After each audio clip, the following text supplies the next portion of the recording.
Hello everyone and welcome back to another video. In today's video we're doing a how to build on the brand new summer Gelda. So this Gelda is actually pretty good. She does only work with demons, but she is actually quite a good character. As you can see, she's unknown, she's not been given the demon race, but she does have an additional race of demon in her passive. So here we go. Her substats, 105% pierce rate, it's pretty good. About 100% pierce rate is what I consider like average. Anything above that is actually quite good, because pierce rate is actually quite needed, even for characters that aren't pierce based. Pierce rate still increases the damage, helping them get through damage reduction or defense related stats. Resistance 82%, pretty standard. Crit chance 106%, not bad, definitely not the most broken I've ever seen, but 106% is good. 225 crit damage is not bad. 99% crit resistance is actually decent, it's actually very good. Anything above 100 I consider very good. Crit defense is actually very standard, 118% seems to be a very common, I guess, marker for crit defense recently. Recovery rate doesn't matter, and lifesteal is about 20%. Without outfits, her lifesteal is 14%, so that will actually matter in a second when we go to her passive. So her skills, she has two AoE skills, both are based off attack. First one is Blood Clot. Blood Clot damage equal to 108% of attack on all enemies. Blood Clot is 1% damage dealt per 1% of the remaining target's HP, so let's say the enemy is full health, you deal 100% more damage, and inflicts additional damage equal to 80% of the accumulated blood pact value on the target. So that is part of a passive, and it's got something to do with, once again, lifesteal like the previous Gelda.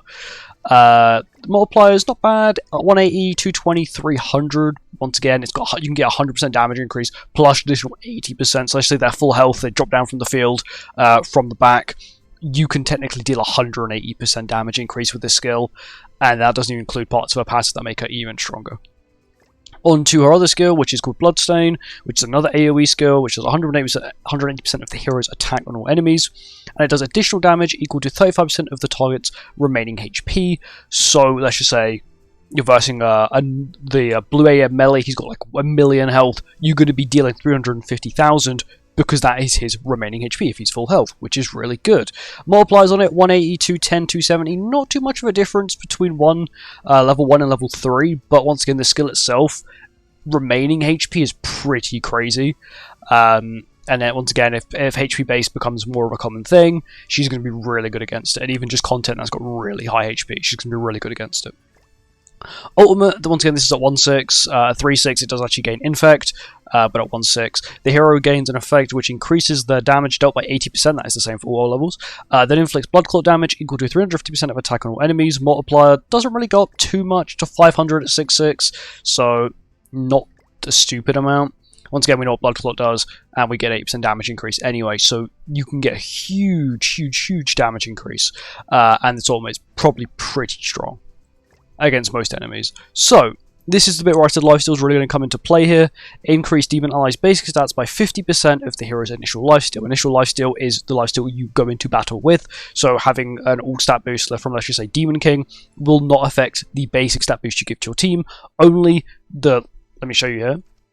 Only this stat here, plus your constellation buff. So say your constellation buff gives you 3% additional lifesteal, so it will count as half of 23%, which it will give you, I think it will give you 12%, I think it will round it up to 12%, so you get 12% basic stat boost for her, well, for your team basically, up to a maximum of 20%, so if you, let's just say, have 40% lifesteal, which realistically you're not going to have, and you're not really going to be running lifesteal rolls on her, the hero is given additional race of demon as well, which is pretty standard.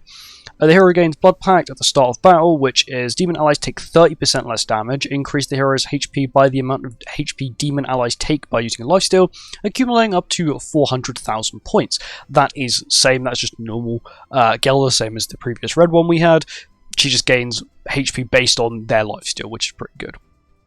The hero gains Selfless Love for 3 turns at the start of the battle, which means she can't be infected, which is pretty good. And when demon allies other than the hero takes damage from a single target attack during the enemy's turn, the hero takes 20% of the additional damage. Basically, she takes, it's sort of like Blue Tamio.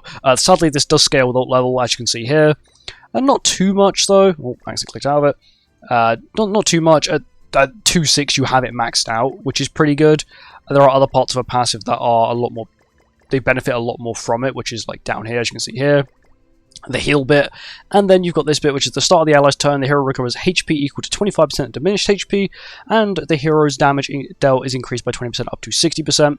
That does not scale with alt level, but the diminished health does, being at goes up by 5% all the way till 6/6, where you get an additional 50%, or 50% total now, recovered of your diminished health, which is crazy good. Even at, let's just say, 3/6, 35% is good. Even 1/6 is decent with 25%. But of course, the difference between 1/6 and 6/6 is still absolutely huge. A quarter between a half, you know, it's a big difference between a quarter and a half. But that is that. Now onto her gear. I have given her my old Gelda gear, but what I did is I switched up the top pieces, which were basically defense pieces that had pierce rate, and switched them for defense pieces that have attack, because she now does technically scale on attack as well as defense as well, which is pretty good. And that is the reason why it's kind of worth giving her attack pieces up top. Of course, you could quite easily give her like pierce rate and stuff like that, and really do play into the fact of her like HP boost sort of thing. But I don't recommend that. I recommend just giving her normal HP defense. No point giving her attack crit, because you sort of want her to be on the field. She's going to be taking quite a bit of damage, especially if you're taking damage from like very powerful single targets. You know, you absorb some of that damage, which is something you don't really want to be doing with attack crit, because you'll be a little bit too squishy. Also, HP defense just sort of fits the team a lot better. You know, you've got Melee who wants HP defense. Demon King sort of wants HP defense because he just wants to be able to provide his shield for the team. And then of course now you've got Gelda who wants HP defense, and not only that, it means the team's got really high CC, and even Gelda alone on this team is 72,247. Of course, that is with all outfits like maxed out and all that kind of stuff. Bear in mind, she is actually one of the odd characters we get who are new named and get max everything day one. There are not many characters that we get that from. But yeah, if you want gear, HP defense is the way to go. Of course, you could try attack crit, but I just wouldn't recommend it. HP defense, because once again, she does absorb damage, and she sort of does damage based on HP as well, which is really handy. And you sort of want it to attack as much as possible. But anyway, thank you for watching. I hope you guys enjoyed it, and I'll see you in the next one. Goodbye.